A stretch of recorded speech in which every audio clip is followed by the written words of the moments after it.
E come spazi alle rubriche settimanali Novis dal Mondo.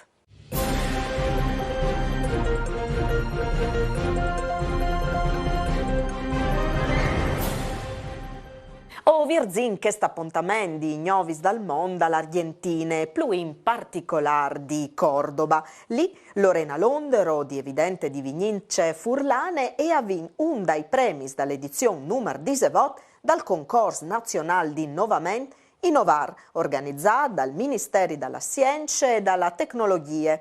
Londero, di fatto, ha inviato un'attività imprenditoriale sulla farina di UE. Chiavade fur dagli semencis dall'UE un'evore sioris di elements nutrients. Dopo scuvier, lui sculcurà un problema di salute che veve. Gli semencis, per solito prodotti scar dalla coltivazione, sono stati prodotti dalla sua azienda agricole a Colonia Caroia, dove che il suo bisavon, calvignive di Glemone, alle arrivato alla fin dal Vocen.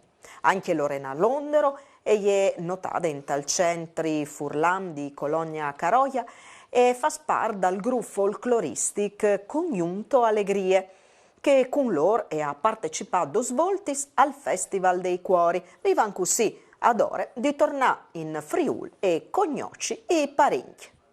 Di Cordoba onin a Santa Fe, dove che il Centri Furlan di Avejaneda ha organizzato l'annuale Fiesta Furlana, selezionata i primi bandi di un programma dal Ministero della Cultura argentino per il mantenimento e la poi dalle comunità storiche di immigrati.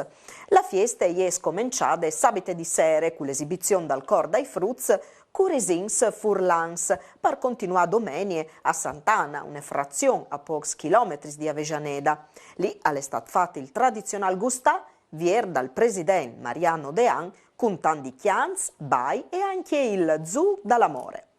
E ai 22 di ottobre il Centri Furlan di Avejaneda ha ospitato l'Assemblea Generale Ordinaria che ha confermato alla Presidenza Dean. Donne di lui, in tal nuovo direttivo, sono anche la vicepresidente Luisina Lorenzini, il tesorier Carlo Sartor e la segretaria Maria Paola Scarpin. E alle dut parusgnò, Novis al torne domani sera. Buone serate e mandi.